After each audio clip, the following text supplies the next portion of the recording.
你有冇諗過，點解有啲人可以喺困境中依然保持堅強，而有啲人就好容易被挫折擊倒？其實我哋每個人內心都有一個特別嘅寶藏，就好似《我刀槍不入》呢本書入邊提到嘅勝利餅乾罐。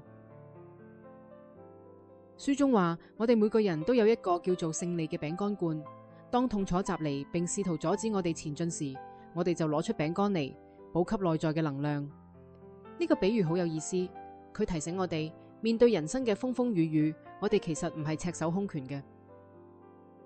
諗下啦，每當你曾經克服過嘅困難，每次你以為撐唔落去但又企翻起身嘅經歷，呢啲都係你餅乾罐入邊嘅珍貴收藏。問題係，好多時候我哋忘記咗自己擁有呢啲力量，或者唔知點樣喺關鍵時刻攞出嚟用。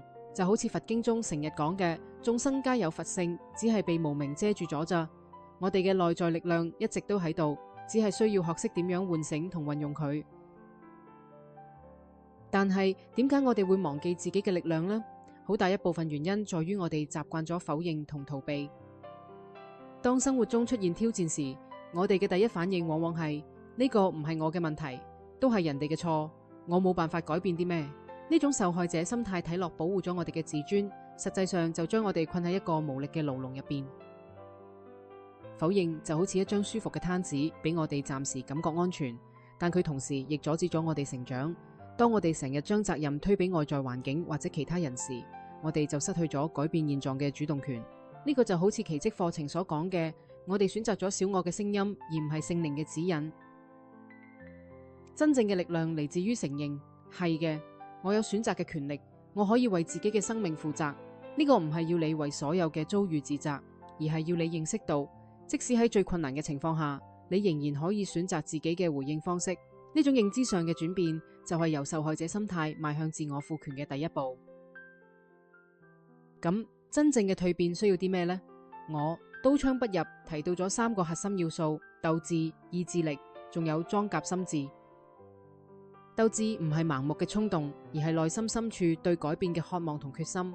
佢好似燃燒嘅火苗，為你嘅行動提供源源不絕嘅動力。但係光有鬥志仲未夠，你仲需要意志力嚟維持長期嘅努力。意志力就好似肌肉，需要透過練習嚟強化。每一次你選擇堅持而唔係放棄，每一次你選擇面對而唔係逃避，你嘅意志力就會變得更加強大。而裝甲心智就係你嘅防護罩，佢唔係要你變得冷漠，而係要你喺面對批評、挫折同失敗時，仍然能夠保持內在嘅穩定。呢3者缺一不可，就好似3腳鼎立咁。鬥志俾你方向，意志力俾你持續力，裝甲心智俾你韌性。當佢哋相互配合時，你就能夠喺人生嘅各種挑戰中保持平衡，真正做到內心嘅刀槍不入。呢種內在嘅裝甲唔係硬化你嘅心，而係要你嘅心變得既柔軟又堅強。然而，好多人都會喺成長嘅路上遇到一個共同嘅問題，唔敢面對自己內在嘅陰影。我刀槍不入有一句說話好深刻，我哋大多數人都將失敗同邪惡嘅秘密掃入地氈底下，但遇到問題時，地氈會被揭開。呢個就好似我哋內心有一個黑暗嘅角落，我哋成日假裝佢唔存在，但佢就一直喺度影響住我哋嘅行為同決定。每個人都有陰影面，呢個係完全正常嘅。問題唔在於你有冇陰影，而係在於你願唔願意去認識同整合佢哋。當我哋一味咁逃避內在嘅創傷、恐懼同負面情緒時，佢哋就會喺潛意識中發酵，變得越來越強大。就好似中醫講嘅，唔通則痛。當我哋唔敢面對內在嘅真實時，嗰啲被壓抑嘅能量就會以各種形式重新浮現，可能係焦慮、憤怒或者重複嘅人際關係模式。真正嘅勇氣唔係冇恐懼，而係即使恐懼都願意向前行。面對陰影需要嘅就係呢種勇氣。當你開始誠實咁睇自己嘅全貌時，你會發現嗰啲你以為好可怕嘅嘢，其實只係需要被理解同接納嘅受傷部分。呢個過程就好似清理房間，雖然一開始會覺得好亂，但清理完之後，你會感到前所未有嘅輕鬆同自由。講到恐懼，你有冇發現我哋好多時候驚嘅其實唔係外在嘅威脅，而係我哋內心嘅投射。恐懼往往嚟自於我哋對未知嘅想象，對失去控制嘅焦慮，或者對自己唔夠好嘅深層信念。當我哋驚被拒絕時，可能係因為我哋內心深處覺得自己唔值得被愛。當我哋驚失敗時，可能係因為我哋將自我價值同外在成就綁埋一齊。呢個就好似奇蹟課程所講嘅，我哋所見嘅世界其實係我哋內在狀態嘅反應。當我哋學識觀察自己嘅恐懼時，我哋就能夠睇到佢哋背後真正嘅訊息。覺察係轉化嘅開始。當你能夠客觀咁觀察自己嘅恐懼，而唔係被佢完全淹沒時，你就已經開始脫離佢嘅控制。你可以問下自己，呢個恐懼想話俾我知啲咩？佢係咪想保護我免受咩傷害？有冇更好嘅方式嚟滿足呢個需求？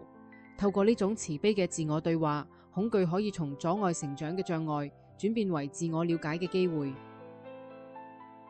最後，我想講下接納過去嘅重要性。好多人以為成長就係要拋棄過去，忘記嗰啲痛苦嘅經歷，重新開始。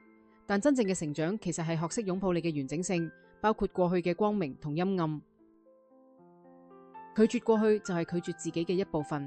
每一個經歷，無論係美好定係痛苦嘅，都塑造咗而家嘅你。當你能夠以慈悲嘅眼光睇自己嘅人生旅程時，你就會發現，即使係嗰啲睇落負面嘅經歷，都係有佢哋嘅價值同意義。呢個唔係要你美化痛苦，而係要你學識從更高嘅角度嚟理解生命嘅完整性。就好似佛經中講嘅，煩惱即菩提。當我哋能夠接納同整合所有嘅經歷時，我哋就變得真正完整咗。呢一種完整性就係真正嘅刀槍不入，唔係因為你堅硬得無懈可擊，而係因為你柔軟得可以包容一切。當你唔再需要隱藏或者抗拒生命中嘅任何部分時，你就擁有一種內在嘅力量。呢種力量可以令你喺任何境遇中都保持平靜同堅強。如果呢啲內容對你有所啟發，不妨分享俾身邊嗰啲同樣喺度尋找內在力量嘅朋友。每個人都需要被提醒，我哋比自己想象嘅更有力量。願你喺接下嚟嘅日子入邊，能夠揾到屬於自己嘅嗰個勝利餅乾罐，並且勇敢咁活出完整而真實嘅自己。